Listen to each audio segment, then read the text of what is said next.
जय श्री महाकाल। आपका आपको हमारे YouTube चैनल में स्वागत है।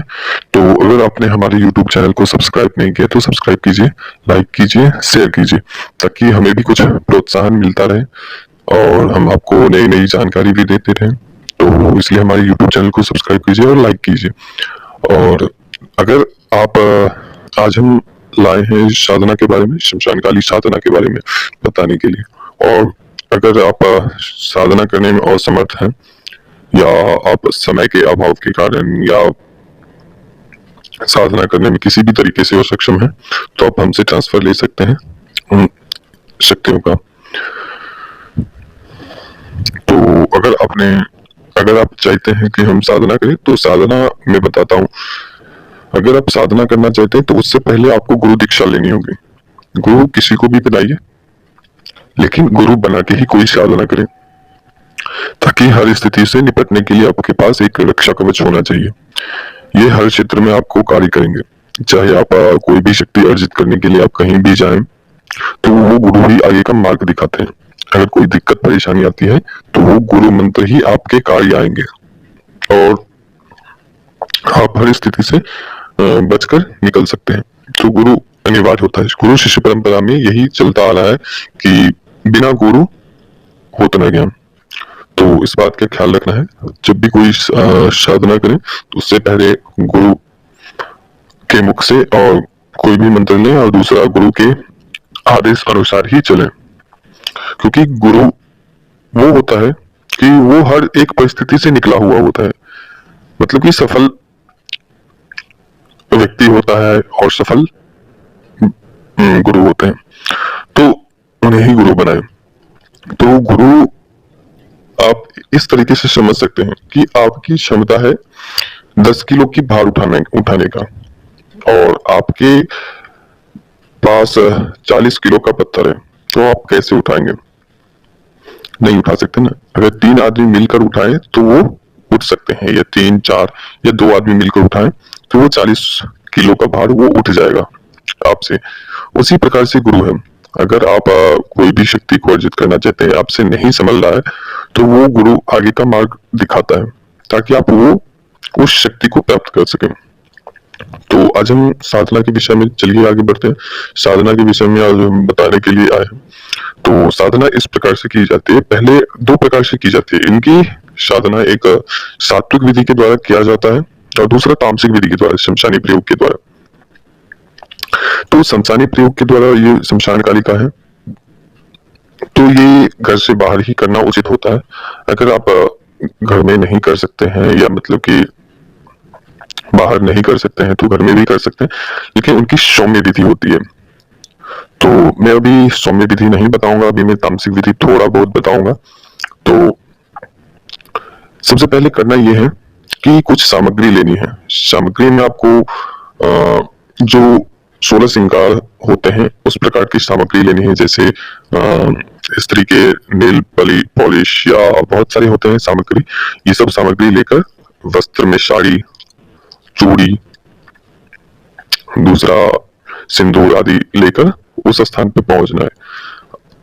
आपको समय आपका रहेगा अमावस्या का।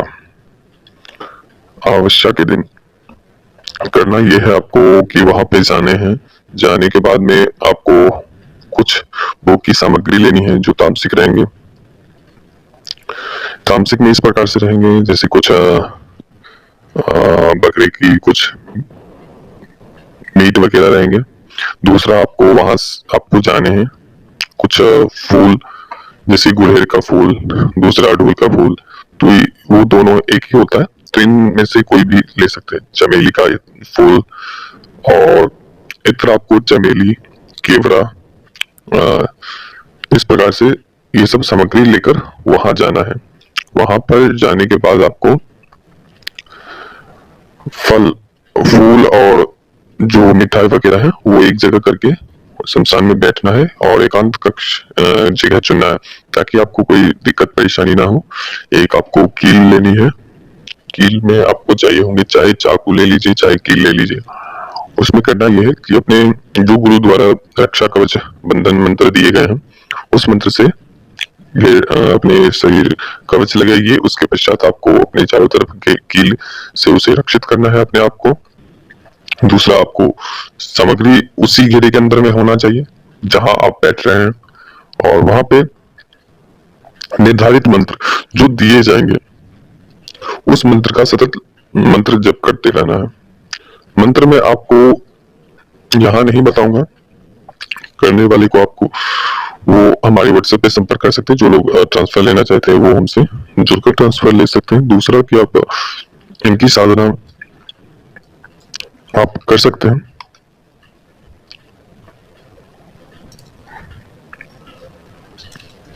सतत करते जाना है, और मंत्र उच्चारण के बाद इनकी साधना केवल 14 से 15 दिनों की होती है। मुख्यतः 11 दिनों की ही होती है। अगर उसमें कोई त्रुटि वगैरह हो तो गुरु के मार्गदर्शन से 15वें या 14वें दिन वो सिद्ध हो जाते हैं, वो आपके सामने प्रत्यक्ष आती हैं। उससे पहले आपको बहुत परेशान करेंगे कि आप ये साधना छोड़ दो, उठ जाओ, भाग जाओ यहाँ से। तो बहुत तरीके से आपको परेशान करने की कोशिश करेंगे। वहां की शक्तियां, जो आसपास की शक्तियां होती है, वो आपको दिक्कत परेशानी देंगे। इसमें सबसे पहले कि दिशा बंधन और घेरा, ये दो मेन है। दूसरा गुरु मंत्र, ये 3 प्रकार के मंत्र हैं। तो ये अति आवश्यक है। जब ये प्रक्रिया संपन्न हो जाए तो 14वें या 11वें दिन आपको एक हवन कुंड तैयार करने हैं। हवन कुंड में सामान्य सी वस्तुएं होंगी, जैसे घर में यूज करते हैं उस प्रकार से। बाकी मैं हवन की सामग्री बता दूंगा। और सिद्ध रुद्राक्ष की माला होनी चाहिए। अगर रुद्राक्ष माला न हो तो आप इसमें आपको उंगलियों पर भी कर सकते हैं, लेकिन संख्या याद रखनी है कि मैंने इतने जप किए हैं आज और मैंने उतने जप किए हैं, तो इस बात का ख्याल रखना होगा। तो जब ये सब आप कर लेंगे, संपन्न कर लेंगे, तो वो सामने आएंगे तो अपनी जो भी बातें हैं वो उन्हें बतानी है, उनसे वचन वगैरह लेनी है। जब ये वचन वगैरह हो जाएंगे तो उनसे पहले आप काम करवाइए, कोई भी छोटा सा कार्य उन्हें दीजिए माता को, और जब वो संपन्न करके आए तो जो भी तय शर्तों के हिसाब से आपको उन्हें प्रदान करनी है, माता को सौंपना है। तो ये रही उनकी साधना। कुछ लघु साधना मैंने बताई, छोटी थोड़ी जानकारी दी गई है आपको मात्र। और इनके रखने से या इनके साधना से या सिद्धि प्राप्त होने के बाद से क्या उनके लाभ होते हैं, तो ये जैसा कहते हैं ना कि बच्चे के लिए माँ और शत्रुओं के लिए महाकाल, तो ये इस प्रकार की माता है। और माता काली के तो आप सब कुछ जानते ही हैं उनका वर्णन, तो मैं बता देता हूँ।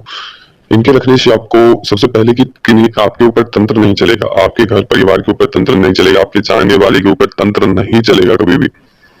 दूसरा, आपको शमशान की चीजें कभी भी दिक्कत परेशानी नहीं देंगी, चाहे आप साधना क्षेत्र से हो या किसी भी तरीके से। ये आपके काम धंधे जो बंधे हुए हैं या काम धंधे हैं, नहीं चल रहा है, लोगों का आपके तरफ नकारात्मक ऊर्जा से दिखते हैं, तो उनका भी कार्य उनका भी काम होगा। ठीक है, तो ये सब भी आपके बहुत सारे कार्य हैं जो इनके द्वारा आप करवा सकते हैं। शमशान की तंत्र काट है, किन्हीं के ऊपर लगा हुआ है, या शमशान से कोई प्रेत वगैरह भेजे गए हैं, तो माता के द्वारा आप उनकी काट भी करवा सकते हैं। दूसरा, वशीकरण भी करवा सकते हैं, लेकिन जायज वशीकरण हो। ये कोई चुड़ैल या जिन्नात नहीं है कि थोड़ा बहुत गलती हो जाए तो कोई दिक्कत नहीं, संभाल लिया जाएगा। ठीक है, तो अगर आप इनके द्वारा गलत करवाते हो तो ये आपके कुल का